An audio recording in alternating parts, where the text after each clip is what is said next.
One of my favorite things that happens with podcast episodes is when I go into it kind of with a theme, with an idea of the direction that the conversation is going to go, and God takes it a completely different way. And that definitely happened in this week's episode. So, my friend Rachel is on the show to talk about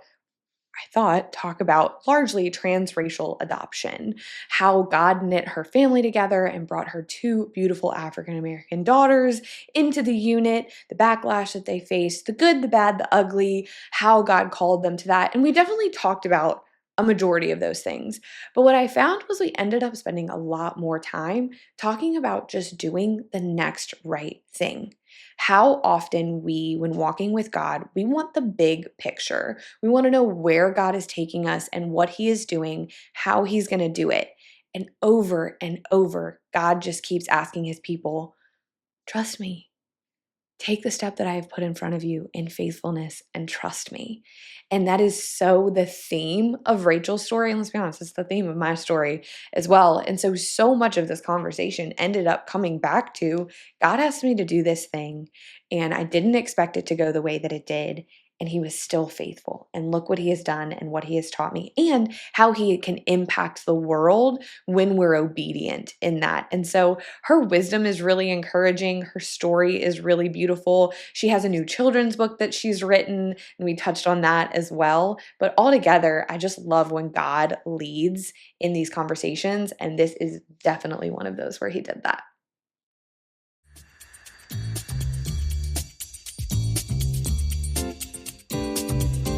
Oh, Rachel, welcome to the show. Thanks for having me. I'm so excited. I can't remember when I started following you on Instagram, but it has been a minute. Yeah, a few years for me. I've followed you through all the campaigning, all the things. So I was there. And before you started homeschooling and just lots of things. So it's been a pleasure watching your journey for sure.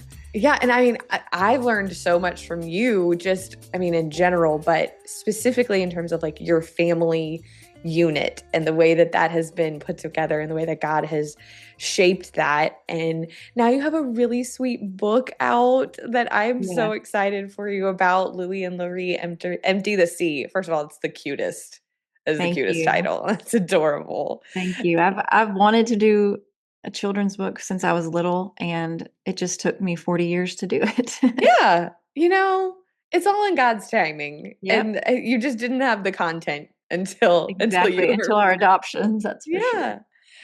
So to open us up, I would love to just hear a little bit about like you and your ministry and what you do, and then also your family and how that came to be. Sure. So I started Instagram about 8 years ago when it kind of just was something to do. And I had gone through a really rough, like postpartum. My son was 2 years old when I realized I really needed to talk to somebody about it. And one of the outlets for me specifically was being creative in the house. We built a starter home. And so I just slowly started to share things that I created. And it was a good outlet for me in that time of a trial. And what was funny is that I hid my Instagram name from anybody I knew because I didn't want anybody to know what I was doing, ask questions. And I told myself at 1,000 followers, if it ever gets to anything, then I'll share it, with the people I know.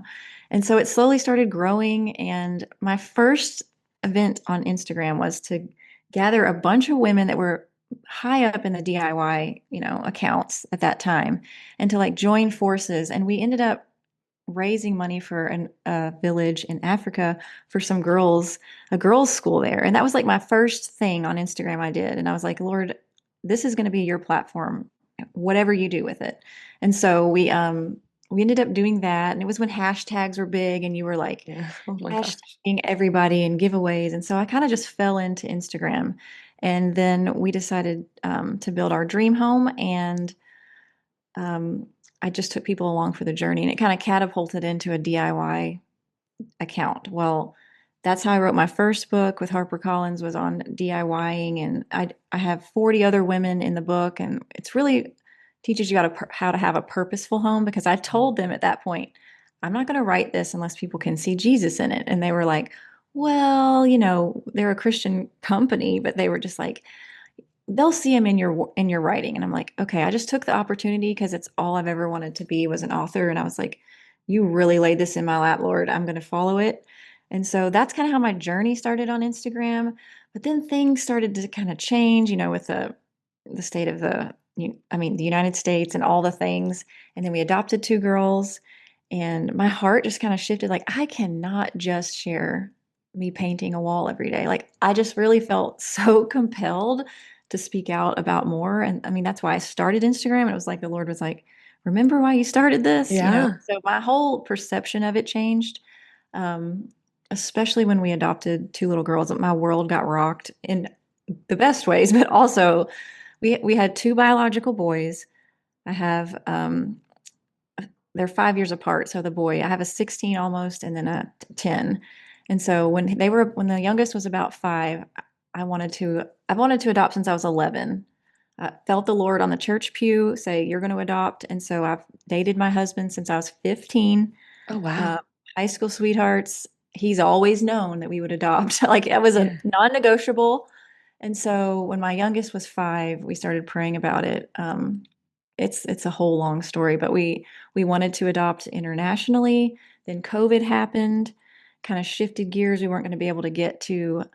I wanted a child that looked like me as close as possible, and that was my own selfish desires because the Lord had different plans. But the South American countries were 5-year wait, and then COVID happened, and I was like, we just got to pivot. So we pivoted to our domestic adoption, and we adopted our youngest since birth. And then 2 years later, I started praying like we need a racial mirror for her in the home. We live in a pretty white rural community, and Mhm. it just was laid on my heart so extensively. And my husband's like, "Are you serious?" So We're doing we this both, again? yeah, we both started praying about it, and I was so specific. I felt so specific. Every morning on my walk, I would say, "I need a 4-year-old African American child, Lord." I know that's hard. That's a hard, question. It's a hard task, and if it's meant to be, it'll be. Wouldn't you know that I never got. So we opened up our case study again with a company. Wouldn't you know, I got the case study of a 4-year-old little girl that never comes through because they're usually in the foster program Mhm. at that point. And I told my husband, we need to apply for this one. It's exactly what I've been praying for. And to be honest, we were fighting that day, and he was like, "It's just too much. It's just too much." So I was like, "You know what? Fine. It's not meant to be." 3 days later, I reached out to the company because I told my husband, that little girl has not left my mind. Why don't you just reach out? They texted me right back and said, wouldn't you know, the mom had 13 families to choose from, and she didn't pick one. Would you like us to send your book? And I was like, sure. Within 2 hours, she chose our family, and the little girl had already been placed at the adoption agency. We flew on a plane 2 days later and got her. Literally, was in a 3-day period. That's wild. So that's That's one of how we those got things where you question can't a deny that. You thing. can't question it. Like, Yeah. she denied 13 families. She picked us based on our youngest. She thought she resembled her daughter. Which was We flew exactly what you were praying. exactly what I was praying for, and then we flew out 3 days later. Um, and that's been a journey. We've been to court a few times, but it's all closed, all settled. So we incorporated a 4-year-old into our home. So the baby stayed the baby, then the 4-year-old. But that was a lot in a 2-year period. And so it changed the dynamic of our family a lot. And my children are Black. So, my initial prayer, the Lord was like, no, I got something totally different for you in mind. And that kind of inspired the book and just my change in heart about a lot of things. But Yeah. that's kind of where we started, where my husband owns a real estate company. So we dabble in Airbnbs and just different things like that. So my creative stuff is still there, but I found a whole different meaning in sharing. Yeah. Just a real quick note, David, you're gonna have to edit this. When you're moving your hands And on why your is it it's making your camera move. okay? I just want to I'm like still so for people for YouTube. Um so I want to back up a little bit and talk about how God our shapes our journeys in ways that we maybe were originally on board with, and then it starts to look like something that we thought it yeah. wasn't going to. Because I know when this comes out, there are a lot of people that started online with one intent, and in the last few weeks, God Mhm. has asked them to do something wildly different. And a lot of the time, scary. Yeah. Actually, the day that we're recording this, I literally I woke up this morning with this like almost heaviness isn't the right word because it doesn't feel heavy. It's just like a weight for the people that are stepping out for the first time right now. Right. That, like I've been doing this since 2016, right? And it's crazy. I keep thinking, okay, this is probably the last huge watershed, like people go their separate directions, they unfriend, they unfollow thing, and then they just keep I coming, know. right? It's like the summer of love was one, and then COVID and vaccines and the election. And it's like they just keep coming. And I think you can view that as hard and bad. Or what I've just been kind of sitting with today is the scripture, and I think it's Matthew 10:34 or 35, where Jesus says, I did not come to bring peace, but a sword. Mhm. And that sword is going to divide, and it's going to divide by lines of truth. And more, we're seeing people get pushed. Like, I can't stay quiet anymore. I can't I love that you said, I can't post about painting a wall again. Like, I can't Yeah. do just Like, that there's more today. to my being than this. Exactly. And that we want to, like those kinds of people, we want to show up authentically and honestly. And when you're tucking these, if we're honest, like really big parts of you away, it starts to feel hard. And then these things happen, like Charlie's death, Right. and you're kind of left with a choice. And you know what's crazy? I think there was a point where I maybe vilified people that don't step out, where I was kind of like, I was get in the just gonna say arena. that. Like, what's wrong with you? Like, get out there. But I get it. Like, I definitely get it. I'm not gonna lie. I've been doing this for almost 10 years, and I have days where I'm like, Why? I'm Yeah. just like, can I just talk about painting a wall today? Yeah. You know what I mean? And so, did you have like, was there Oh, pushback? yeah. And yeah, For me, I with the adoption, I started sharing about adoption, which on TikTok, you know, I grew so fast on TikTok. I have almost 500,000 followers, but their feedback there is so mean and so I cruel. don't have TikTok because it's Okay. awful. Like, I Right. can't do it. And let me tell you, a white mother with black children is one of the worst. Either you're treated wonderfully or you're treated terribly. Yeah. It's about their hair. It's about the way you're dressing them. You're not doing this right. You need to learn. Of course, a white mother did this. It's just a constant. And so I've stopped posting there for now. I just needed to break from it. But Yeah. that that for me, I was kind of like, okay, I thought I was sharing, the love of our family, and people take it Mhm. so wrong. And then the election started happening, and I just honestly, that was it for me. I was like, I can't not speak up for this anymore. I can't not. But let me tell you, it was scary. Um, but I knew I've always been called to be a little bolder than be a little different. And for me, once I got over that hump of it, and honestly watching you, and that truly emboldened me to go, okay, other people can do it. I'll be welcomed and I'll be shunned. Yeah. Then I Yeah. shared about Trump. I shared my thoughts, immediately lost 10,000 followers. And then House and Habit, Jessica shared my story, and I got 11,000 followers back in the Yeah. same day that I lost them No all. way. And I was like, okay, God, I'm going to just keep going with this. And that's kind of when that was just it. Went all Surrendered. in. Yeah. Yep, all in. But it definitely is hard. And even yesterday, I was like mad at someone for sharing their nail color. No, it was during Charlie's funeral. And these women are sharing their nail color and their outfits. And I thought, how can you possibly share your jean choice? And then I have to stop, like you said, stop. It's scary. These people aren't, some people don't believe it's something they need to discuss out Yeah. loud. And I have to Yeah, and I understand. think there's also a degree to which, and I'm always in process on this, especially when big things happen. But also, people are gonna take this the wrong way, but that's just life online. Also, like, life goes on. Like, Yeah. life does continue. I actually saw a girl posted a reel recently because someone else was bashing Erica that she had her nails done for them at the memorial. And the girl was like, she was talking about that she had just had gone through like a really terrible court case, I think with like her husband or something. And she was like, I got my nails done. Like, that's Like, comparable. what are we do? No, I know, but like life also I continues know. on.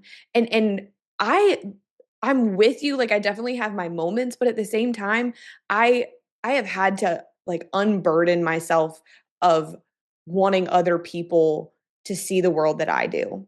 I know. The world the way that I 'Cause do. that will just exhaust you utterly and take And your joy, it'll make all the you things. bitter. And then if you're Yep. bitter, your light is diminished and you aren't going to be able to extend grace to those very people who maybe are like fighting for their life behind the scenes. You I know, like know. there have been things that have popped up. This year has been hard and I've been really open about that. And there have been things that have popped up in culture or in politics that people have really wanted me to speak into that I quite simply could not.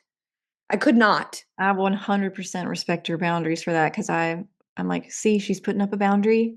Sometimes you have to You for your have to. mental health because I've Yeah. struggled with that for so long and for your children and all the things. Yeah.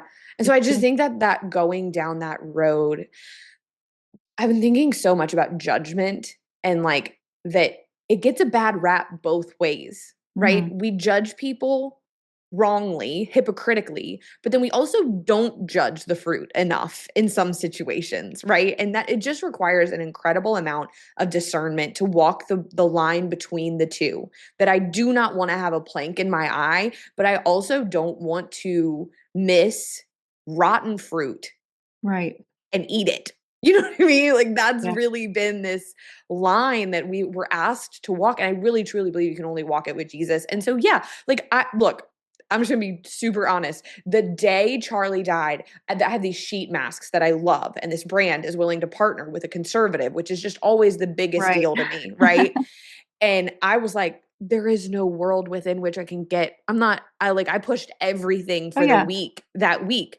But then the next Monday, I was like, Have to I'm work. gonna, Right. I have to work. I'm gonna honor my commitments. I really genuinely love this. My husband was like, look, Charlie was a capitalist. Like he would Oh, want you to get yeah. paid. You know what I mean? And so, yeah, I mean, I get that. I think it's just it's this fine line. And I look at the people. I am so blessed to get to do life with a lot of not chronically online people. Yeah.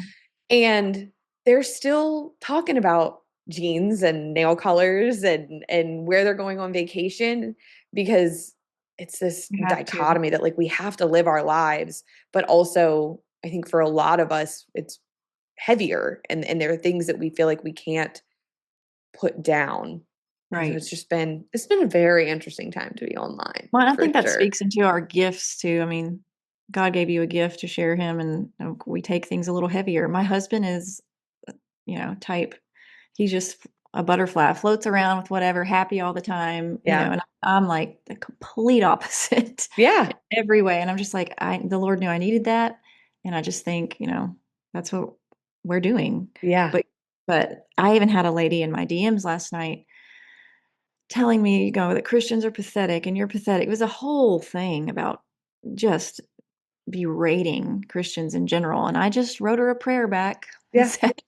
I said, Carla, you can pray for Carla, by the way. Uh, I'm praying for you every day. I wrote her name in my prayer journal. And I had a bunch of people say, we're praying for Carla. I said, you know what? And she kept coming back about her negativity. And I just said, I'm going to say goodnight and I'm going to do you the favor and block, myself from you. But I am Yeah. praying for you and know that. Yeah. Just like you got to have a boundary, but you also have to, it's a weird world to balance. It is. It is because I've wrestled with. I've never been a super heavy hand with blocking. Like I'll block people at some point, but I have this like tension where I'm like, I want them to still get to see the gospel. I Right. want them to still get to see Jesus. I want them to be exposed to truth. And if they're going to keep showing up, whether they follow me or not, and absorbing my content, I want to let you. But then there definitely comes a point. I was actually talking to another girlfriend that's in the online space recently, and I was telling her like, I kind of have a process. I'm like, you Mhm. have a first offense, you have a second Yep. offense, and then you kind of lose your right to access. And so, yeah, I've just been thinking about that lately. The people that are stepping in to this for the first time, and those of us that have been in this space for a year, 5 years, 10 years, that we get to rally around those people now and Mhm. remind them. I actually have a, I I don't think I posted it. I had a reel that I recorded earlier. It was like, you have to keep your eyes on Jesus. You Yep. have to, or you will sink below the waves and it will eat you up. And I've experienced that. Like I've had my time of I took my eyes off Jesus and I got really focused on what people thought about me and Yep. who in my life was walking away from me and all that kind of stuff. And I wasn't as effective on mission.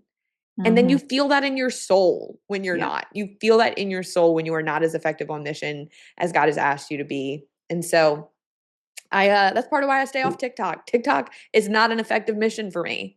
And Right? and I don't even scroll on TikTok. I don't even have Me TikTok either. on my phone. I don't even know how to really scroll it, honestly, or look up things or add music. I would copy things that I would do from Instagram there, and Yeah. then you get more of an audience there and interaction, Yeah, but it's built to go viral. yeah, Like it's TikTok is scary. It's a yeah. scary place. I agree. I consider it a relatively dark area, but I think like light is required there. Like I I'm so know. thankful that there are people that show up. That is just not this is not my journey right now. And I've noticed, like, the past few days when I've opened it, that there are a lot of people coming to truth, truly Yes. stepping Yeah. forward, and I'm like, "This is my entire feed." I don't know if my algorithm's caught up to my heart, but it's like, "Wait, these are Black people, white people, everybody speaking out," and I just I hope it continues because I hope it's not like a summer camp feeling, you know? Yeah. But I really people are like, why is this guy affecting everybody so much? And I'm just like, I think, like you said, it just finally pushed people enough. Like, Yeah. that's enough. We've had enough. Mhm. Had I enough. agree.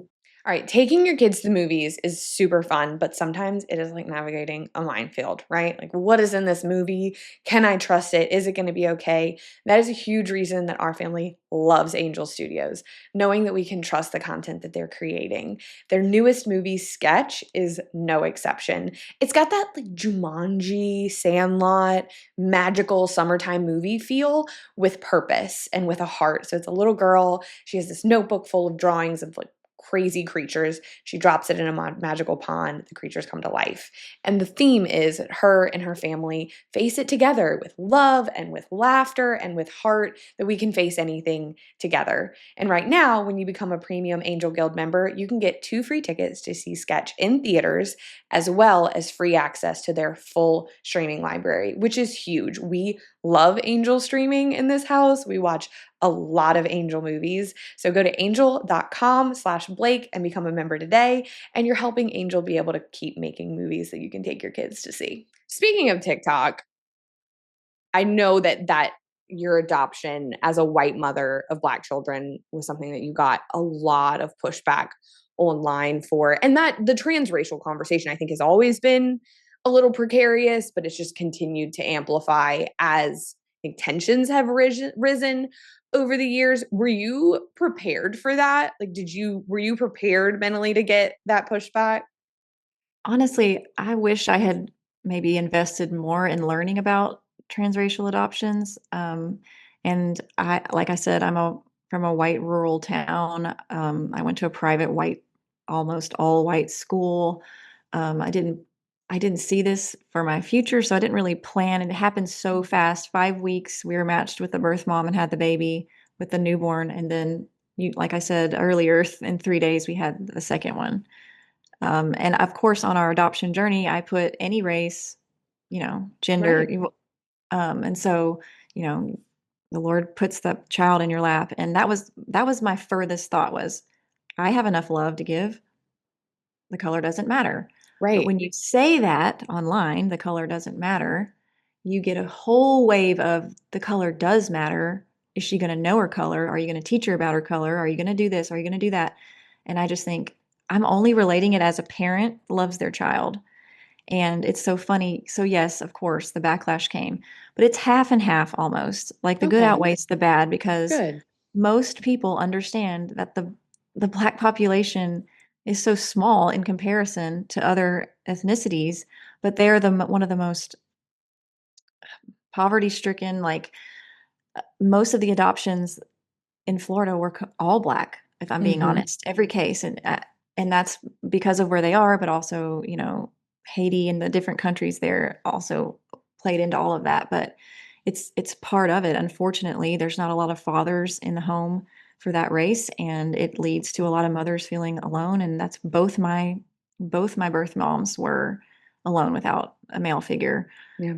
And so And so that, you and your husband and your family step in, right, being the hands and feet of Jesus, doing what Jesus has called you to do. I think right, that's really understandably that you would be really understandable that you would be unprepared to have right. people be mad at you for doing what God's asked you to do and something that is an extension of the And that, yeah, gospel. that's very hard to understand and to take in. Like, don't you understand that where, if I could tell you where these children would have been because where their mothers are now, and that's a whole nother conversation, but um, so the backlash was half and half. You see black individuals that would say, we need the kind of people like you because we're Mm. we're lacking so much step up dads. And then you have the people that truly are offended. Um, I'm not going to learn how to do their hair is so important. I never would have thought, but after learning it and doing it myself, and like it is so important. And so I still carry that, like if we go out anywhere, like we have to have their hair perfect or Mm. we're going to be judged. Or that's been the one of the biggest things for me is I guess we'll be judged, for an appearance. And then I'm thinking, look at me some days when I go to like I don't fix my hair, and I see other black families and I'm like, they clearly didn't take the time that I did. But if it's me doing it, I will be judged for it Mhm. um, from other families. But like I said, for the most part, people are kind, but there will always be the choice few. And it's also white people. Like I had a white person mention something about they should be picking cotton one time. Like truly, the things you can't even, yeah, gasping comments. TikTok. Well, and that's why when people, there's the other side of the aisle that acts like racism doesn't exist. And I'm like, Right. I would like you to take a trip to deep Yes. South Louisiana and we can have that conversation. Right. And please scroll through my comments on any of my TikTok videos. So it's comes from all areas. Yeah. And then you have the people that, will go out in public, and I genuinely don't see their color anymore when we go out. Like it doesn't even process, these are my Yeah. Cause they're children. yours. Yeah. Yeah. It just crosses that love crosses all boundaries for me. And so I see it, but then I start seeing how everyone's looking at us, and I had to get used to that the first 4 years. Um, and either you're met with like this like Mm. sweet smile, like, oh, how good of you to do this. Which, if you ask any adoptive mom, that drives us insane. Like, this was not. I'm not a martyr for for these children, They're and like, they're a gift to me. they changed our life. That's Right. what I would like to scream. So you get that, you get the smile of you've done such a good thing. And then you get the whoa, look at Mm. that family. That's totally different. So it's either one or the other. And I've had to learn that it's okay. That's what I am thankful that we look different, to put that thought in the people's heads. Hey, Well, and what look a at that. conversation starter, Right. you know? And my girls are little, too little. One, she's 7 now, and the other one's 4. They know they're adopted. Obviously, I haven't had to have conversation. A lot of people are like, "Have you told them?" I'm like, "Yes, they know they're different." But it's been so easy for them to know they have each other. They'll talk about their birth moms being, they call them brown skin, our brown Yeah. skin mom and our white skin mom. Yeah. Although they tell me, "You're a little more brown, mom." Like, that's the Italian genes in there, I'm but just tan. yeah, that's what they say. And they've never brought up any concern, honestly, yet. And I know it will come, and I'm ready and prepared. I just want them to know we're open about it. We have an open adoption with their mothers, meaning they only want pictures and, some text every now and then. But Yeah. I've always found it to be helpful to be open. We have their pictures on the wall with their mom at birth, or, whatever. And I think we'll just face it as we come. That's how I've had to do a lot of this. Like, Right. know what I need to know about transracial adoptions. I've bought some books recently from the perspective of an adoptee, from the perspective of birth moms. Like, that's all you can do. Show Yeah. up in love and try to learn as best you can. And when there is an issue, face it with my kids, because I don't know how this is going to change their life. Well, and is that not how God walks us into literally everything? I Right. shared something the other day. It was like, God is never going to give you the whole plan, because then your peace would come from the plan and Yeah. not from faith that he's going to do what he said he's going to do. And so this is just your situation and your encounter with God, where he's asked you to do something that doesn't make a ton of sense, but also makes all the sense, Right. right? and that he just walked you into, and you're having to lean on him and not your own understanding every day. Right. And that, while not all of us may adopt children that look different from us, we are all walking through the process of being sanctified and refined to be able to lean on Jesus and know that his ways are better, that he Mhm. prepares a way for us. And the reality is, and it's fun, I feel like we keep coming back to this, and it wasn't really my intended focal point for the conversation, but now it makes sense why I had this like weight this morning. Like, people are going to have opinions no matter what you do. They're going Forever. to have an opinion if you adopt a black child. And then I have a girlfriend that adopted two white kids, and people have opinions about that. You know what I Yeah. mean? Like, people are going to have opinions if you choose to open your mouth or you choose to keep it closed. We just talked about that. That you can Right. struggle with judging people that they're not saying what they think they should, or that they are speaking out and you disagree with them. Like, there is always going to be room for outside opinions and how you should or should not do things. And that's Right. why I literally, okay, see, this is Jesus driving something home for me, or maybe it's for whoever's going to listen. But I woke up with Psalm 121 on my mind this morning. I lift my eyes up to the hills. Where does my help come from? My help Mhm. comes from the Lord, the maker of heaven and earth. If you don't keep your eyes on Jesus walking through all of this, you're going to get tossed to and fro. And I'm sure you have. Like, Oh, I'm yeah. sure that you have taken your licks on this and had your moments where you're like, what have we done? Or how do I navigate this?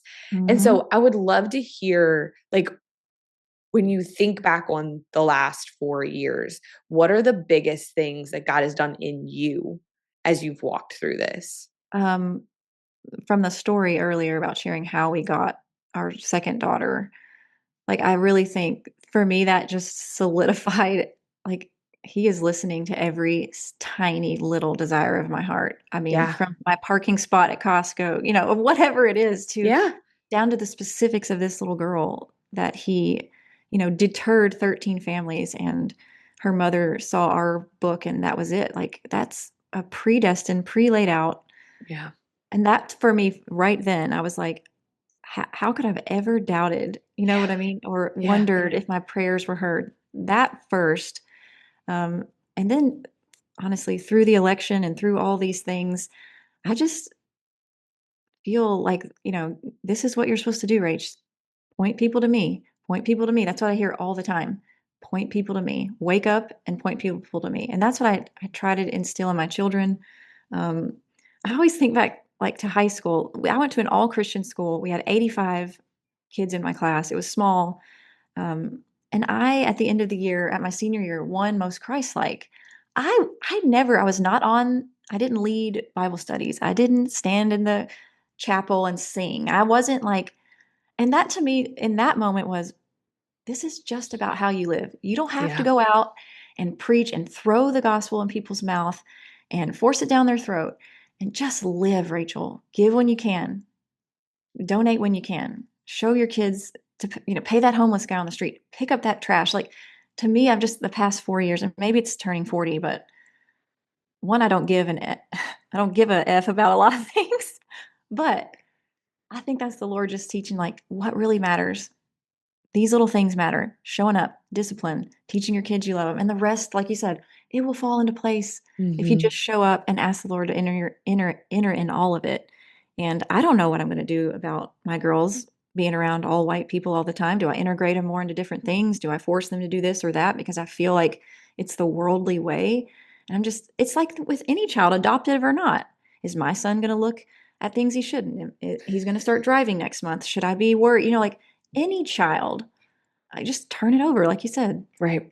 Lift your eyes, keep going, point people to Jesus. And it's like, Yeah. it's truly is as simple as that. And sometimes we get so caught up in scrolling the comments and seeing how negative the world is. And like you said, I have to turn it off. Mm-hmm. Point your eyes to Jesus, show people Jesus. And I think that's really what I've learned in all of it. And I'm obviously still be learning the rest of my life. But for my kids and my family, we're just going to live that way. Well, and you know what I think is really beautiful is those two things you just said, they walk hand in hand. When you know that God hears you, when you know Mhm. that he knows intimately the desires of your heart, and the ways that you want to honor him, and then also just the little things that it would be really nice if this went my way, or that this went well, like that when you know that he hears you, that he loves you, that he sees you, that feeds your ability to be him in the community, to step like, because I think I've been thinking a lot about like the gods of the other countries when Mhm. Israel was coming up.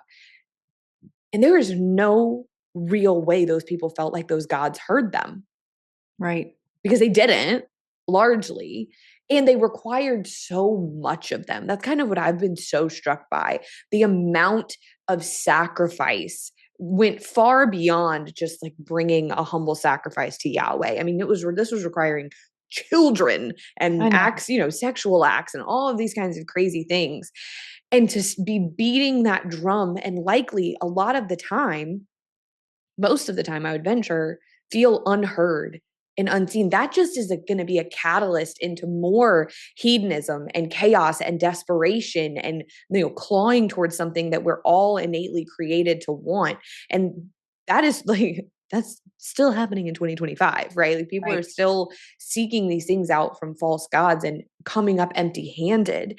And Mhm. we as believers have an ability to show the world, like, there is nothing desperate about me other than my desperation for Jesus. And Right. I can't get more of him or less of him. And so it's just this like quiet confidence almost in walking with a God that sees and hears you and loves you and is a good father that gives good gifts. Like, that's how you win most Christ-like, right? Like, that's how you go out into a world that needs Jesus and look like him. And so I love that those two things kind of almost sound separate, but they're really one and the same. And I think we're all in process Right. on, like, I wrote something the other day, I don't think I ever posted it, but it was like, I refuse to have amnesia. I Yeah. refuse to forget all the ways that God has seen me and heard me and known me and done infinitely more than I could have asked or imagined. And that it doesn't really matter what road you're walking. Those are the things that you have to learn and become confident in to be Right. able to keep stepping out. I just think the world of you, and I think that you're doing a wonderful job sharing exactly that with everyone. And Yeah. for me, it's just keep showing up. Yeah. Keep showing up. That is contagious in itself. Yeah. Tell me a little bit about the book as we close up. Louis and Marie Empty the Sea. So like I said earlier, I've always wanted to write a children's book. I loved Where's Waldo as a kid, and so we hid starfish on each page. And it's Oh. it's not specifically about adoption, but you can obviously see that I'm the white mother in the book, and the girls aren't. And it just kind of, with my homeschooling, I've been homeschooling for 10 years, and it was not a path anyone wanted me to take at the time. I grew up thinking homeschoolers were weird, the whole thing. And so that was just part of the book, was like, I need to focus this on education and fun, and maybe lean toward the homeschool community, but in general, any child to use their imagination to kind of see what's under the sea. Every time I show up to the ocean, I've wanted to drain it, because my dad was an archaeologist. And I was like, he'd always be like, imagine what's under there if we could just drain it out, all the treasures, all the airplanes, all the sea, all the animals, like the lost wallets, like all the things under there. And so that's just spurred on this book, I and love just that. teaching kids the kind of the magic school bus of our era, like, let's escape into something else. So there's going to be a second one coming out, Oh, fun. first of next year, trying to just make one here and there and incorporate my kids, really. Um, Yeah. so that was fun to do. My heart of hearts, I'd really like to write like rom-coms. So I'm slowly getting Oh. there. Yeah. Yeah. I've done a DIY Stepping book, some into children's books. I want to dive into something else, but Yeah. So I am the opposite of that, and my stance on the ocean is that is up. If it comes up past my chest, it's none of my business. It's right. really Hey, none I'm of my actually that business. way too. I'm just curious, but I ain't gonna go out in it. Nope. Mm-mm. There's too many things in there. I don't even like it when my kid, like my husband, who's a very strong swimmer, goes out a little further. I'm like, Please come I back. just feel like that's God's territory, and Yep. it's just really not. we're not meant to, I don't think we're meant to go too high or too Or deep. too low. Yeah. Exactly That's with like you. we're where we're supposed to That's be. why I keep it in the imaginatory kids point of Yeah, view. exactly. Yeah, It I'm willing to explore it in that capacity for sure. Yeah. Rachel, thank you so much for your time and for your wisdom. Tell people where they can keep up and follow you. So I'm at Rachel Van Clive on all platforms. That's my website. That's my Instagram. That's my TikTok. I'm really praying about showing up differently and how that's going to look. Yeah, But that's where you can find me. awesome. Thank you so Thank much. you.